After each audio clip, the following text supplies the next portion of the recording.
Paz do Senhor Jesus, irmãos. Eu estou vendo aí a conversa sobre os 144 mil. Eu vou deixar algo que talvez possa ajudar na reflexão, criar um atalho. É uma reflexão sobre os 144 mil, uma coisa rápida, né? Porque o assunto é bem complexo e bem revelador. Envolve conta, numerologia, envolve comparações de coisas espirituais com coisas espirituais. O plano de Deus, pelo que eu vi na palavra de Deus, pelo que Deus revela para nós, ele sempre começa com o literal e acaba com o espiritual. Nunca vai começar espiritualmente e acabar literalmente. Ele sempre vai acabar literalmente, ele sempre vai começar literalmente e acabar espiritualmente. Então, primeiro é preciso entender o literal para depois entender a conclusão, que é espiritual. Mas ninguém pode entender o literal se primeiro não for espiritual. Então, é preciso ser espiritual para comparar as coisas. E esse ser espiritual envolve não somente orar, envolve estudar a palavra. É claro que o estudo nos leva à oração, mas nem sempre a oração nos leva ao estudo. Não sei se vocês entendem o que eu quero dizer, mas eu vou deixar uma reflexão. Só pelo livro de Apocalipse, a gente já pode ter algumas dicas sobre os 144 mil. Os caminhos são vários para a gente enxergar a uma interpretação espiritual no futuro. Só que o Apocalipse tem um drama, né, da parte do Senhor, que basicamente necessita de um exercício na mente. Porque tem textos, o Apocalipse na maior parte ele é espiritual, mas tem textos que são literais. Então fica para nós, né? Fica uma missão para nós procurar buscar, ver o que é literal e o que é espiritual. E o que é literal em Apocalipse vai projetar algo espiritual. E o que é espiritual foi projetado por algo literal. Um cordeiro de 7 chifres, 7 olhos, isso não é literal, está na cara. Isso é espiritual, mas projeta um efeito literal. Esses 7 chifres são as 7 igrejas, e os 7 olhos do Senhor estão distribuídos sobre a terra, sobre as 7 igrejas, que é a plenitude do Senhor. Então até o espiritual vai projetar algo literal.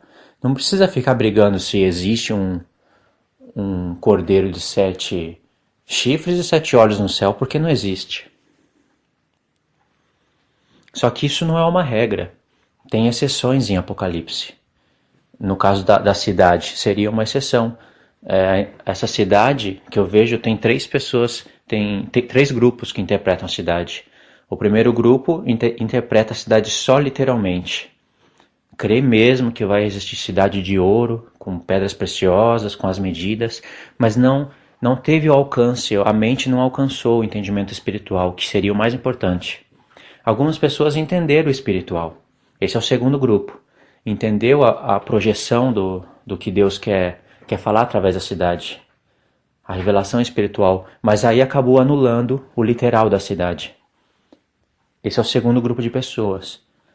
E o terceiro grupo de pessoas é o que eu me encaixo. Essa cidade existe literalmente, mas existe literalmente para falar coisas espirituais a nosso respeito. Porque se Apocalipse fala que Deus tem um trono no céu, e que o santuário do tabernáculo do testemunho foi aberto, então eu creio que isso existe no céu. Só que, ao mesmo tempo, Deus coloca o trono dele sendo a igreja, o rio d'água da vida sendo o Espírito, a árvore da vida sendo Cristo. Então, quando você começa a comparar essas coisas, parece que a gente tem a tendência a perder o equilíbrio, né? Se a cidade existe literal, então o lago de fogo é literal. Sendo que fala que o lago de fogo é a segunda morte. Tem pessoas que não acreditam num lago de fogo literal. Já fala, lago de fogo é a segunda morte.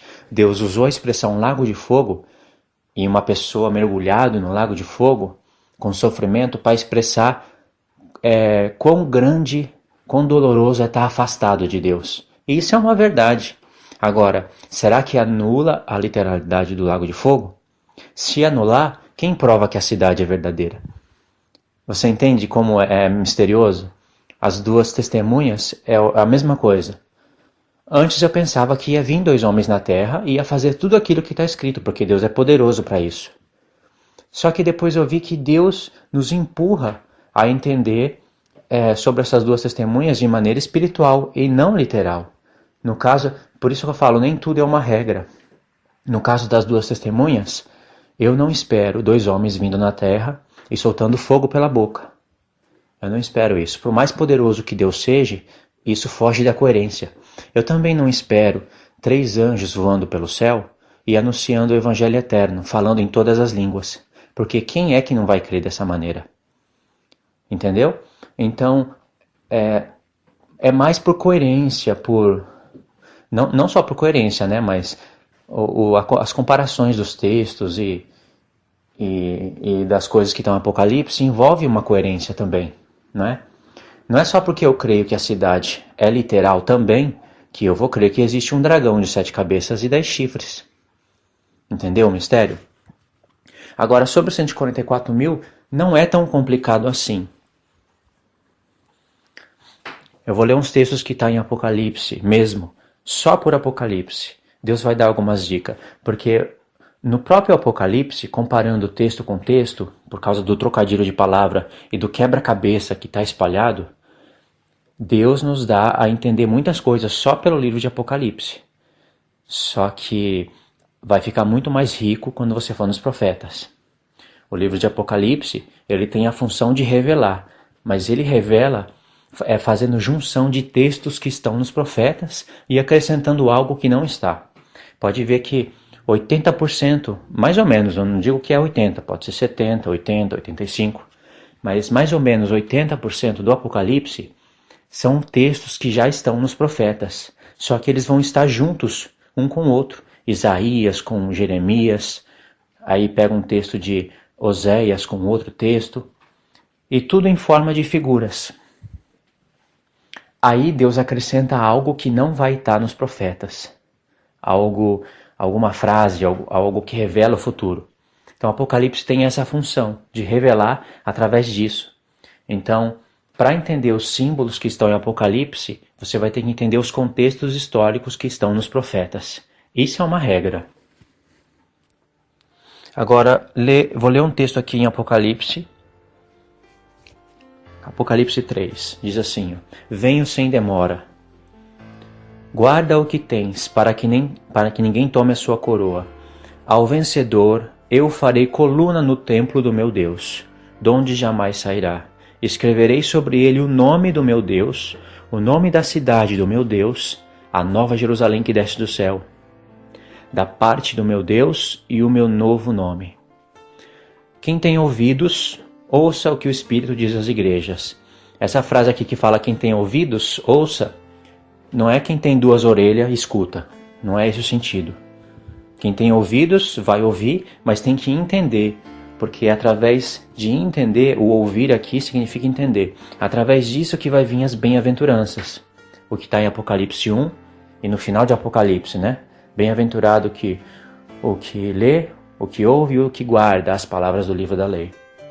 Você vai ouvir, você vai ler, você vai ouvir, que é entender, e guardar. E aqui Jesus prometeu uma coisa, que os vencedores vão ter o nome da cidade do Deus dele, que é a Nova Jerusalém. O vencedor vai ser chamado de Nova Jerusalém. E também vai ter o novo nome do pai dele. Agora, levando esse texto aqui, a gente pode ir para Apocalipse 7. Né? Levando em conta esse texto, a gente pode ir para Apocalipse 7. Apocalipse 7 é mais um capítulo tremendamente revelador e as revelações são variadas aqui. Vai nos levar para várias partes da palavra. É um conjunto de revelação, então eu vou focar só no que eu estou tentando passar desde o começo. Apocalipse 7. Depois disso, vi 4 anjos em pé nos 4 cantos da terra, retendo os 4 ventos do céu, para que nenhum vento soprasse sobre a terra, nem sobre o mar, nem sobre árvore alguma. Aqui Deus vai usar um múltiplo do número 4, com muitas revelações, né?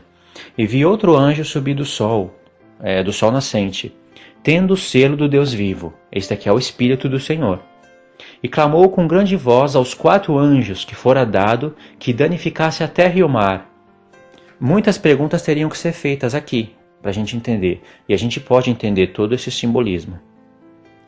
E esse anjo que veio do nascente do sol e que tinha autoridade sobre os 4 anjos da terra e que tem o selo do Deus vivo, disse no verso 3: Não danifiqueis a terra, nem o mar, nem as árvores, até que hajamos assinalado na sua fronte, na testa, os servos do nosso Deus. E ouvi o número dos que foram assinalados com o selo, 144.000 de todas as tribos dos filhos de Israel. Quando você vai ler sobre as tribos, não conhecendo sobre as 2 casas de Israel, você automaticamente vai separar aqui 12 tribos da igreja. É essa a tendência, né? E fazendo uma leitura aqui, mais um pouquinho, né? Que eu não vou fazer essa leitura, para não estender o áudio. Aí que você vai separar mais ainda. Só que não é isso que só o Apocalipse está ensinando. Suponhamos que a pessoa não conhece sobre as 2 casas, Efraim e Judá, mas ela está lendo o Apocalipse com atenção. Aqui foi falado que vai assinalar os servos de Deus. Só que não falou qual que é o selo. Não explicou aqui, só falou que vai pôr na testa. Agora, envolveu 144.000, né? Agora, indo para Apocalipse 14, que é assim que Deus trabalha, diz assim, ó: Olhei, e eis o Cordeiro em pé sobre o monte Sião, e com ele 144.000 que traziam na sua fronte, é o selo, né? Mas olha o que diz, traziam na sua fronte escrito o nome dele e o do pai dele. Pronto, não tem briga aqui, já revelou o que é o selo que está na testa dos servos de Deus. É o nome do pai e o nome do Cordeiro. E Deus prometeu, o próprio Jesus prometeu para uma das 7 igrejas, que na verdade a promessa é para todas, ou será que é só uma igreja que vai ter direito à árvore da vida? Só os perdedores de uma igreja que vão passar pela segunda morte. Só os vencedores de uma igreja que vão se assentar no trono. Não faz sentido, né? Então é para todas. E aqui já está falando que o vencedor vai ter... o vencedor, né? Eu estou somando os textos, mas aqui está falando que os 144.000 tem na sua testa o nome do Pai e o nome do Filho. E esse é o selo de Deus. Eu não vou crer que só os 144.000 tem isso, porque Deus prometeu isso para as igrejas. Aí você... Aqui já deu para entender, né? O mistério, mas Deus ainda vai confirmar no final de Apocalipse. Apocalipse 22. Olha só o que diz. E mostrou-me o rio da água da vida, claro como cristal, que procedia do trono de Deus e do Cordeiro. No meio da sua praça, e ambos os lados do rio, estava a árvore da vida, que produz 12 frutos, dando seu fruto de mês em mês, e as folhas da árvore são para a cura das nações. Ali jamais haverá maldição. Nela estará o trono de Deus e do Cordeiro, e os seus servos o servirão. E verão a sua face. E olha o mistério. E nas suas frontes, na testa, estará o seu nome. O nome do Filho e o nome do Pai. Agora, quem é que recebe o selo nas testas? São os 144.000. E esse aqui diz, são servos do Deus vivo. Isso foi prometido para 7 igrejas.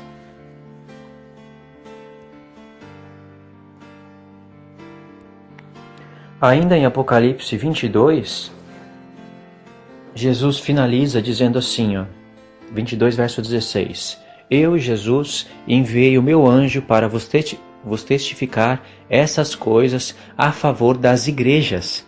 Quantas igrejas foram apresentadas em Apocalipse? 7, que é a plenitude do povo de Deus, e elas vão estar presentes nos últimos 7 anos. Jesus deixou palavras-chave, ele faz conexão de palavras, de frases, de contextos, e as coisas que foram prometidas para as 7 igrejas, elas voltam a aparecer aqui no final. Você vai ver a árvore da vida, está lá em Apocalipse, aqui 22, né? Árvore da vida, lago de fogo, os vencedores reinando, está tudo aqui, tudo de volta. Então essas coisas foram testificadas para as 7 igrejas. Agora, a mesma expressão vai aparecer em Apocalipse 21, quando ele vai falar da Nova Jerusalém, que é a esposa do Cordeiro, diz assim, ó.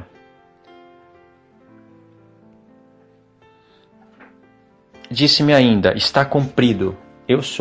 21, Apocalipse 21, 6. Disse-me ainda, está cumprido. Eu sou o alfa e o ômega, o princípio e o fim. Ao que tiver sede, de graça lhe darei de beber da fonte da água da vida. E essa fonte vai aparecer em Apocalipse 22. Aquele que vencer, herdará essas coisas ao vencedor. Olha aí, a mesma expressão dita para as 7 igrejas. Então, não há sombra de dúvida que os 144 mil fala de todo o povo de Deus. Só que esse é o caminho mais simples, é o atalho mais rápido para se falar sobre os 144 mil, não indo para os profetas, não usando a riqueza dos profetas.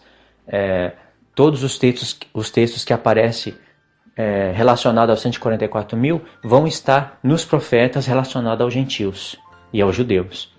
Bom, no próximo áudio talvez eu fale os outros caminhos que tem pelos profetas, mas acho que isso daí dá para refletir, ok? Deus abençoe a todos aí e meditem nessas coisas, é um caminho bom para se estudar.